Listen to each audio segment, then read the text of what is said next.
Retro Games fans, this is Andy C from Piece of 8-Bit. So we've just come back from London for a fantastic action-packed weekend of, well, all sorts really. We went to the Science Museum on Sunday, myself and my eldest son, while my wife and my youngest son went to the theatre.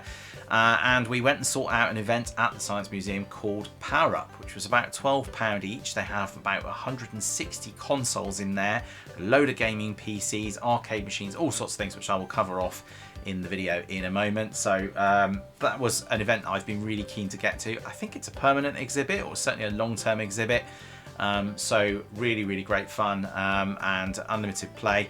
And then in the afternoon we went off over to headed towards Battersea to go to something called the Four Thieves, which is a sort of arcade come pub over on the west side of London there, on the south side of the river. So we'll talk to you a little bit about that as well. That was sort of a little extra piece. And we were very fortunate while we were down there to get to also see the VE Day celebration. So that wasn't our primary reason for being down there. We'd already got theatre tickets booked, but it happened to also be on at this weekend. So we went to the VE celebrations down at Buckingham Palace and saw the fly past and saw the royal family. So that was just a little added bonus in our weekend trip as well. I'll pop a little few photographs on at the end for you to see. But yeah, so all in all, really great weekend. Some 60,000 odd steps I've done this weekend. Not all in London, but I've been busy all weekend. So it's been quite a busy one. So I'm gonna zip right over now and get on with our road trip. So dig in and yeah, I'll see you retrospectively in London.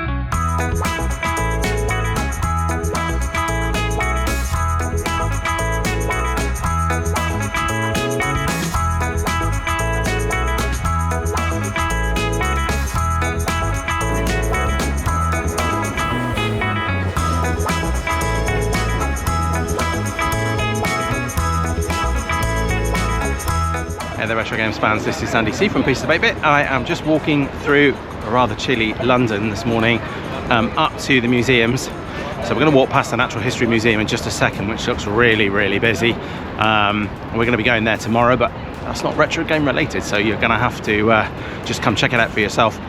If you're from outside the UK or you've never been to London before, the museums are free, which is absolutely fantastic. So if you fancy coming down and you want a cheap day out, come and visit the museums in London. There are plenty of them. Got the British Museum, the V&A as well, that you can come and visit. But the Natural History Museum and the Science Museum are right next to each other, and you can spend pretty much all day in either one of them. Definitely don't come down and expect to do both in their entirety. But yeah, you can just see behind me here, this is the queue for the Natural History Museum. We'll walk up to the Science Museum in a second.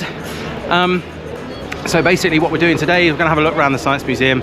We've got tickets for something called Power Up, which is 50 years of gaming history. Apparently there's loads of consoles in there. That was a paid event, but it was only £12 each. So yeah, we've got some breakfast. We're ready to go. So we're going to go get in the queue in the Science Museum now and go check it out. We'll see you there.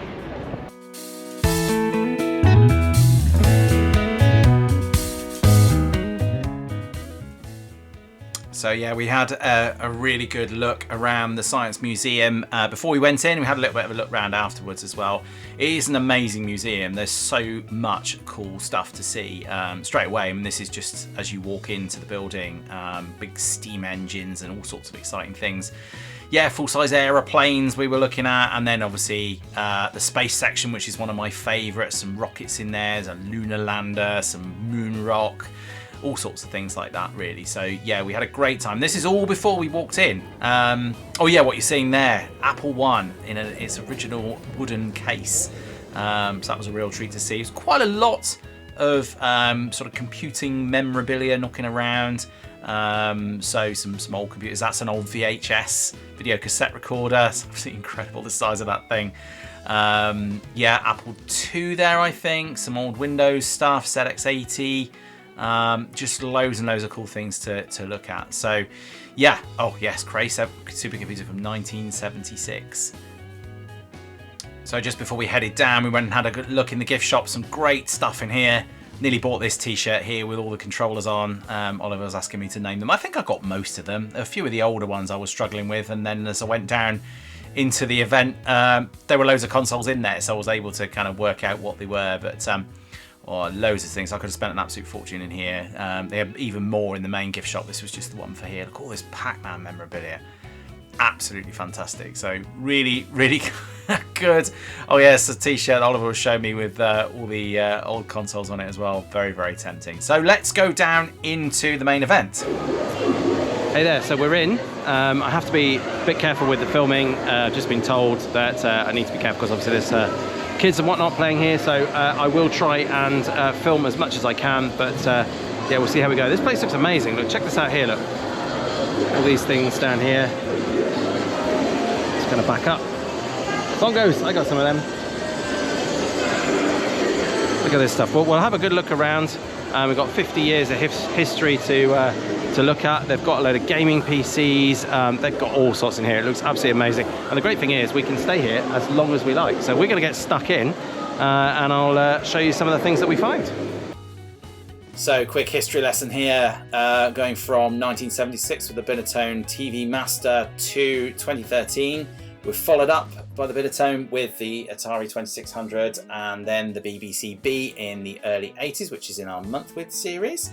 Then we've got the Vectrex, great looking little machine this with its own built-in screen and the inserts, followed by the mighty Commodore 64. Some great early memories from there for me, and in this one as well as ZX Spectrum. Not the rubber keyed one, interestingly. I don't know why they didn't put that one in there, but yeah, fantastic. 1983 we're up to now. This is the Nintendo Entertainment System. That's the European edition. Amstrad CPC 464, and that is playing Dizzy 3, a game I have played a lot. Fantasy World Dizzy, I think that one. And then yes, the first generation Sega Master System playing Golden Axe. What's not to love about that? Fantastic. So getting towards the end of the 80s now, and the Amiga 500 playing the absolute classic Lemmings. Great memories of that machine. And great memories of this machine as well. This is the 16-bit Mega Drive, followed by its arch rival, the Super Nintendo, also an amazing machine. And then the upgrade to the Mega Drive, the Mega CD, first version of that sitting there. Probably largely forgotten console, the CDI, which was sort of an early attempt at a multimedia unit by Philips. Didn't really make it, as indeed did the next two. So the Panasonic 3DO, I have some early memories of this. I actually quite like the 3DO. It was just very, very expensive.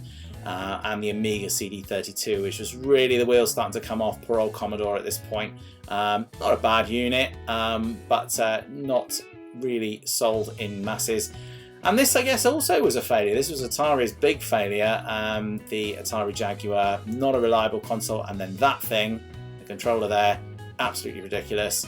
Yeah, not great. I saw one for £240 for sale in Kex the other day there, I said that.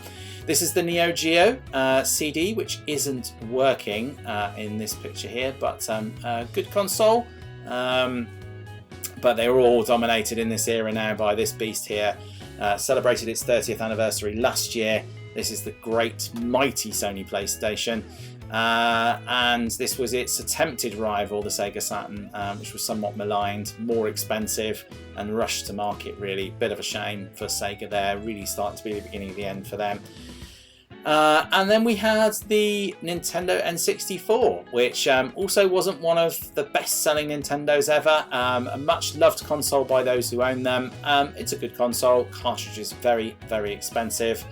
And then Sega's last console I really like, which is the Dreamcast.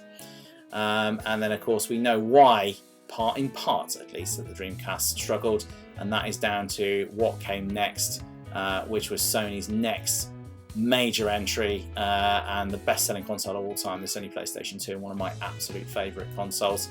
And Microsoft's entry to the market here as well, with the original Xbox, where they were really trying to muscle in. And as I've said before, good unit. Yeah, I was just having a look there to see what was on it. It was a kart racing game of some sorts, which I couldn't identify.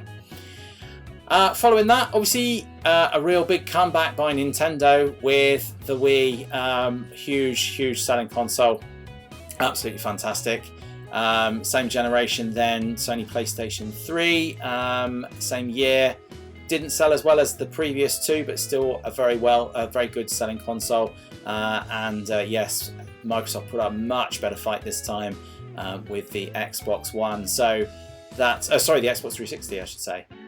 From that same. No, there was Xbox One. Xbox One from 2013. There is no 360 there. Interesting. So there we go. That is 1976 to 2013. So let's get back and continue to have a good old look around. So yeah, apologies for the audio on that. It was very, very noisy, which is why I've sort of reverted to doing a bit of a voiceover for some of these. What you're looking at the moment is a 16-way playable Halo on the Xbox 360. My son had a good play of this. Later on, it was mostly manned by kids, even though there was a sign saying you needed to be 16 or over, probably recommended to play it. But it was kind of fun, you know, there was, at some point there was sort of 9, 10, 11 people all playing at the same time, which was really, really good fun. So that was really cool. Loads of gaming PCs around, decent spec as well. I mean, there must have been about 30 odd PCs around, all with different things on, ranging from Age of Empires to The Sims. They had Minecraft, which was for some reason only had one Minecraft machine running, which was largely hogged by one or two kids throughout most of the day. You saw Tomb Raider back there. So some real old and new, and I think some of the older games probably not pushing the specs of these PCs to their absolute limit, but yeah, lots and lots of really cool things to play. So yeah, really enjoyed getting stuck in with some of that as well. And you can see that you just get a feel for just how many PCs they had here. Obviously had a couple of PlayStations as well, so we got VR. Yeah, some of the rubber inserts were missing, so the headsets were really uncomfortable. I don't know if that was on purpose or whether they'd been nicked or stolen or what. I don't know what had happened there, but they weren't particularly comfortable to wear.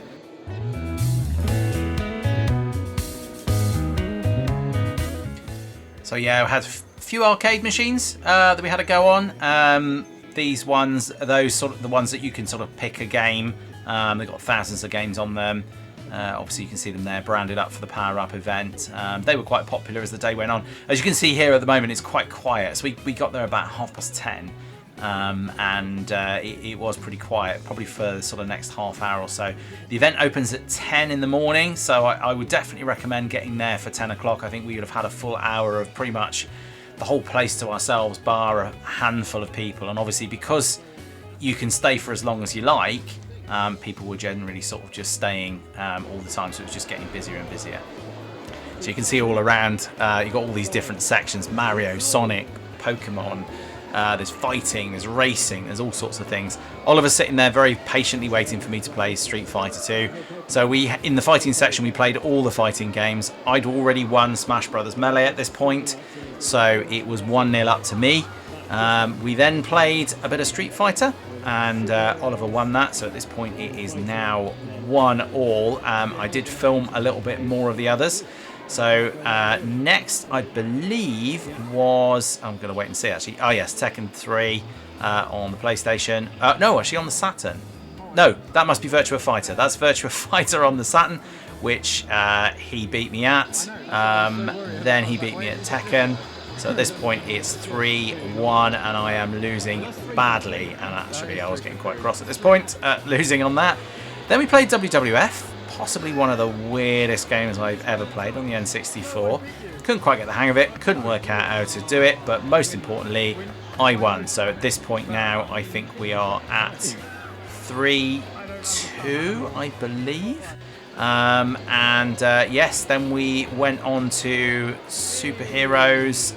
So it would be Marvel versus Capcom, I think. Street Fighter.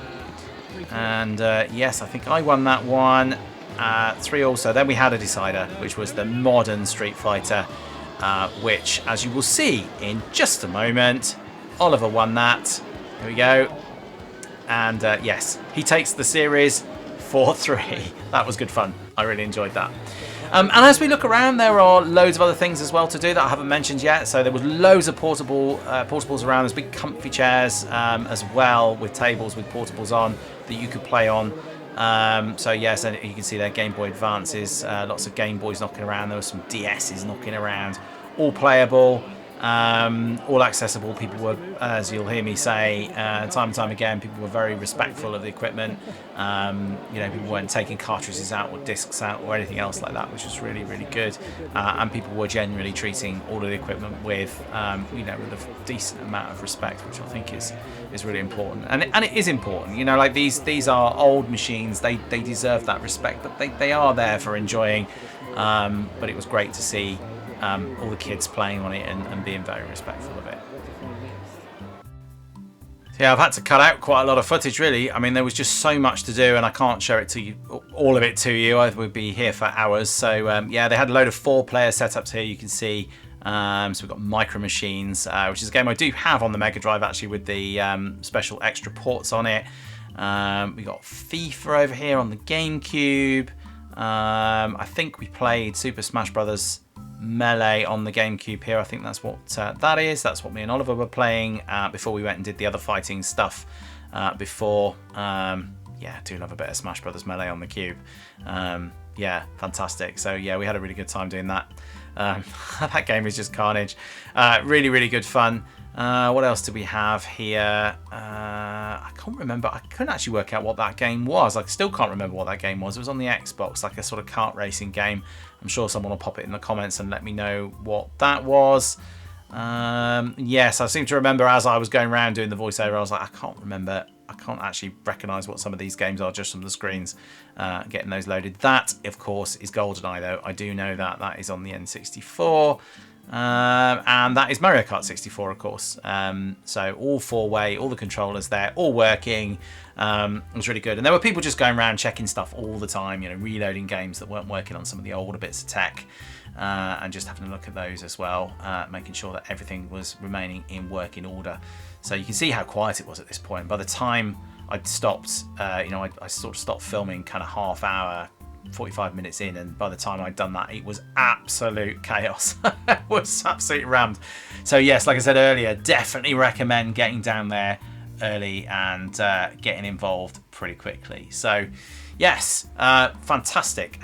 So there's just one more thing that I wanted to show you, which I really liked, which was just on the way in, something I've never seen before.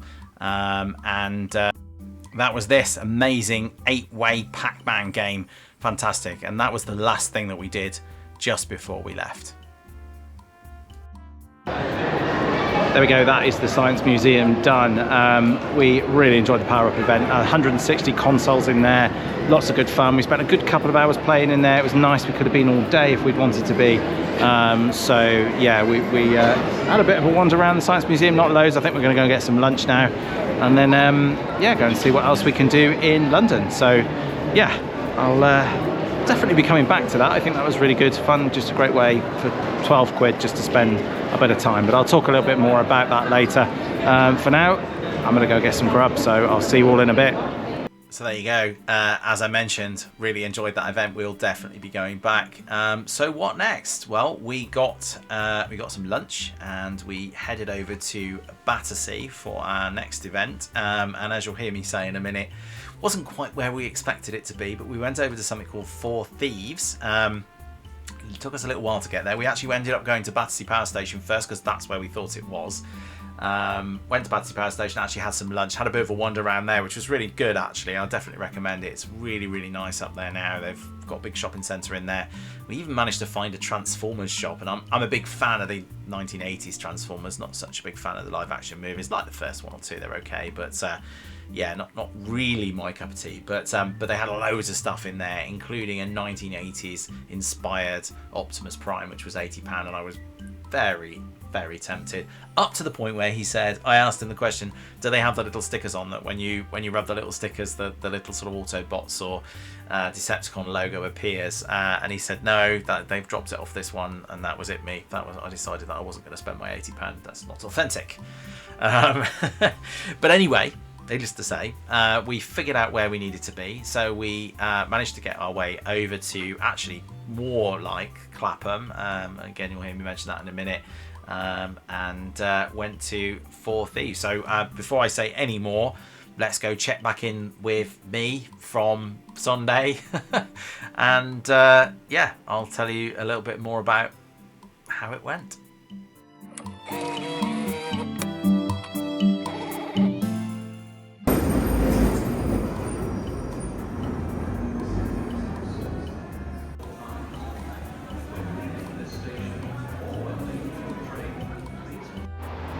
Hey there, welcome to part 2 of my London road trip.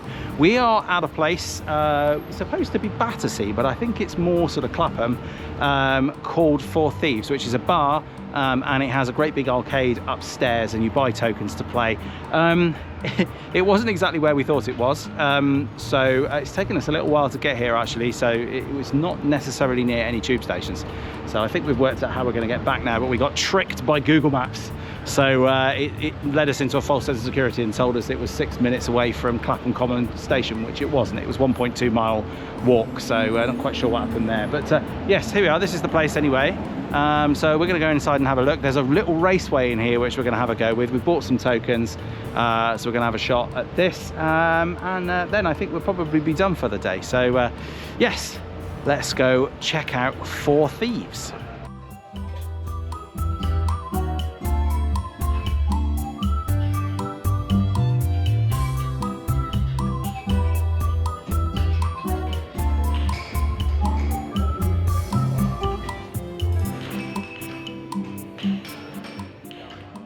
Right, so we're going to have a go at this. This is the raceway, you can see it here.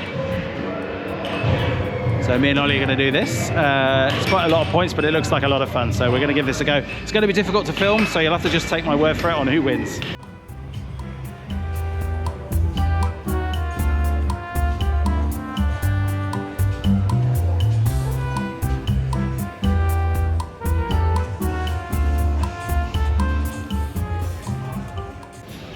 So yes, as you can see, I won the Speedway. That was mine. We did film some other people playing afterwards.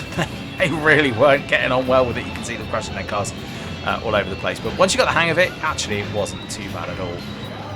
So then we got on to playing some games. This was a Street Fighter game, sort of like a motorbike cabinet with a massive projector screen. Really, really cool, fun. Had a go at a bit of House of the Dead 4 then. I had to put the camera down on the floor, so I only show you a short clip of it. Yeah, basically a short clip of me losing and being absolutely and utterly incompetent at this game. Oliver completely kicked my butt. Well, he didn't kick my butt, he kicked lots more zombie butt than I did. I died quite early on. It's a real shame. I do love this game.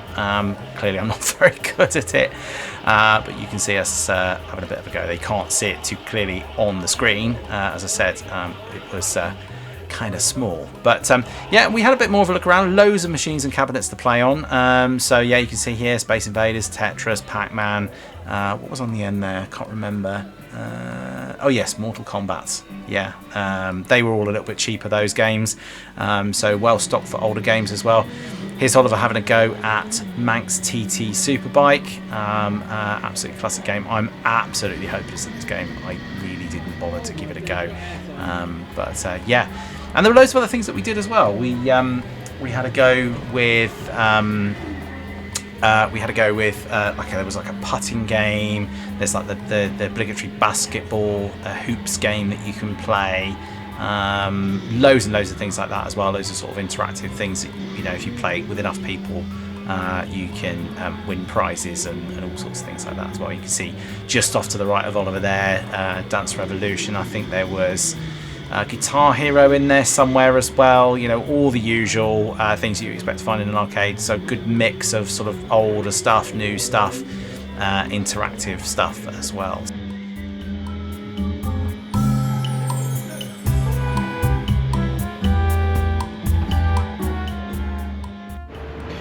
There we go, that was For Thieves. We've probably been in there about an hour. A little bit of footage that we've captured. That was quite good fun. Oliver beat me in just about everything that we played, apart from the racing.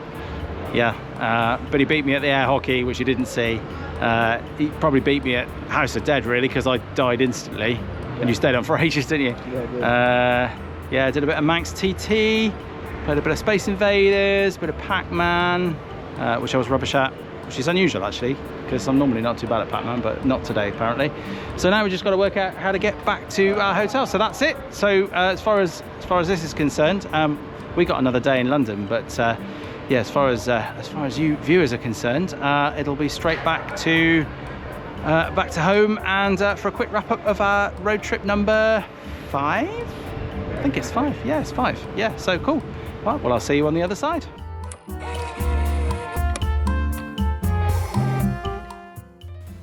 So there you go. As I said, here I am, right back home, doing this video.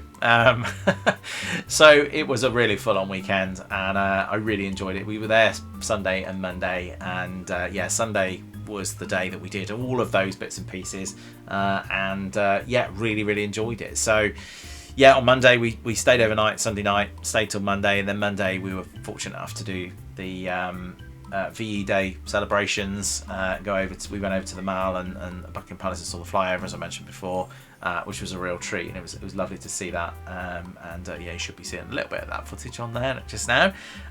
Really fantastic event, great vibe. It was lovely to be in London for that very important event. But yeah, we also did the Natural History Museum in the morning, which was really good fun as well, and spent a bit of time doing some shopping in the afternoon. Went back to Battersea and had a bit more of a look around, because we had a bit of a fleeting visit on Sunday. So by the time we got home yesterday evening, so I'm talking to you, it's now Tuesday, I was absolutely shattered. And do you know what? I didn't even realise on the Sunday that we were there, it was Star Wars Day, and I didn't even say that on any of my VT anywhere. We actually went over to Leicester Square to go to the Lego shop. They were having an event on at that day, and unfortunately it was closed. When we got there, we completely forgot it was Sunday, so everything was shut by 6 o'clock. So by the time we'd done everything else, we ran out of time. But yeah, what did I think of Power Up? Well, first and foremost, a fantastic exhibition. I loved how interactive it was. I love the fact that it didn't cost much. I love the fact that you could just stay down there as long as you wanted. And if we hadn't got more things to do, I think I would be, if I wasn't filming and I wasn't planning to do anything else in the day, I think I probably could have spent all day there just playing on things. It was really good fun.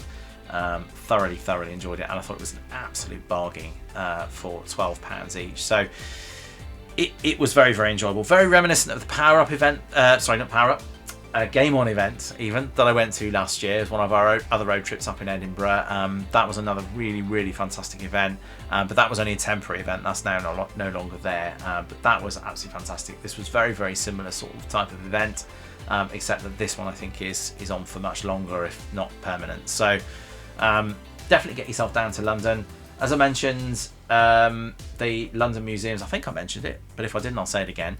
The London museums, the big ones, so the Natural History Museum, the Victoria and Albert Museum, what did I say? British Museum, V&A, Natural History, and the Science Museum, of course, are all free to go in. So if you're visiting London and you want a bit of a cheap day out, you can go and visit the museums. They're fantastic. You can spend all day there. Natural History Museum, which we went to on Monday, is absolutely incredible. It's a fantastic, huge place. You can spend all day there easily. But yeah, I figured, for all that entertainment, just paying £12 per person to go and do this additional sort of add-on event is really good. There's a big IMAX at the Science Museum as well, which you can go and have a look at. So the Power Up event, definitely recommend. Very much a kind of 9 out of 10 really. There was so much to do there. I would like to have seen a few more arcade machines there, maybe a few more places to sit down, but I mean, I can't really fault it. It was great. That was it. Most of the kit was working. I liked how trusting they were as well, because there was a lot of old kit there. There was a lot of discs and cartridges plugged into things which people could have just pocketed and walked away with, but people were very respectful with the equipment. It was all in pretty good working order, which was great as well. The only thing that wasn't working was the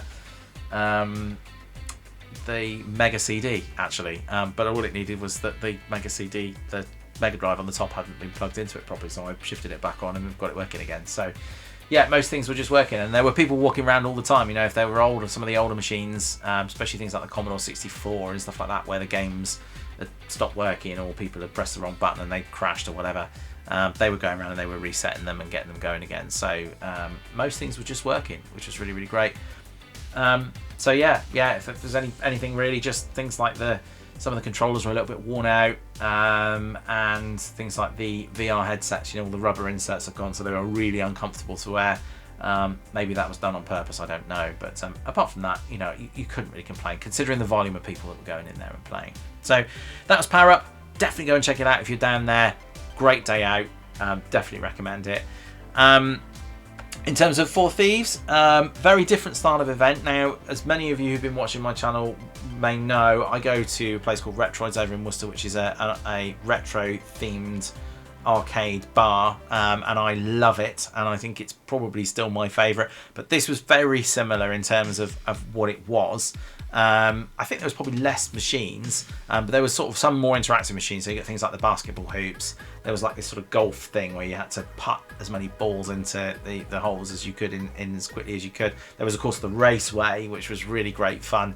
The bit that I filmed, people that were starting that really weren't getting the hang of it straight away. It took a little bit of a while to get the hang of, but I think Oliver and I did all right actually when we played. I think we drove okay once you got the hang of it. It wasn't too tricky. But for all intents and purposes, there were lots of arcade machines in there. We saw Pac-Man and Space Invaders and House of the Dead 4, Manx TT, the big Street Fighter machine. So there were loads of things to do. Probably spent about an hour and a half in there. My only complaint really was that it was quite expensive. But I'm aware of the fact that it's in London and that's kind of what it is. But where you might be spending sort of 50p to play a Space Invaders, get an old Space Invaders game, maybe in Worcester, you were spending quite a lot more. It's difficult to work out because it was sort of based on these tokens. I think I bought 900 tokens and I think it cost £16. And to give you an indication, the Raceway, which was on the more expensive events, was 300 tokens. Most of the games are sort of between 100 and 150 tokens. So quite expensive, I would say, especially for some of the older arcade games there. But we did enjoy it. It was a nice event. I loved the vibe of the place. We kind of wish that we got some food there actually, because they were doing food. Obviously you could have a drink there as well because it was a bar. So a really good vibe. The only thing really was it was just kind of difficult to get to. The tube station that we got the train to was a sort of mile walk along Clapham Common, which was a very nice walk, I might add. So it took us about 25 minutes to walk there from Clapham Common tube station. We did, on the way back, realise that you could get a train from, I think it's Clapham High Street, I think it was. One of the Clapham stations is quite near one of the ordinary train stations, so we actually caught a regular train, and then it took us to one of the other Clapham stations, and then we were able to. It was a sort of short walk to the tube station. So that was the way to go. So actually, that was the best way to get across to it, but it was a little bit tricky. So if you are thinking of going, do your research beforehand. But great, and the people in there, the staff were very friendly. The guy doing the Raceway did, he did a bit of commentary for us, and he waved a checkered flag, and they played a bit of the Chain by Fleetwood Mac to make it feel authentic. So really, really good fun. But yeah, the highlight for me, absolutely 100% was Power Up. Absolutely loved that. So definitely get to yourself to the Science Museum and check that out. So yeah, so that is about it for our road trip. Really, really enjoyed it. Very, very tired. Definitely go check out the Big Smokes and go and check out those couple of places if you happen to be down in that neck of the woods. So now and next on the channel, well, things that I'm doing at the moment. What am I doing at the moment? Probably not much, just recovering. I do have my walk coming up, and I will be posting the Just Giving in my link. It's a shameless plug, I'm sorry about that, but I'm doing my 80-mile walk around Devon towards the end of May, over the second May bank holiday weekend, and doing that over a few days with a very good friend of mine, and we're going to be. I'm looking forward to the medal down time. So yes, that's coming up in my life, not necessarily that appropriate for this. Obviously, I've got the BBC B on here behind me, so that is running something at the moment called.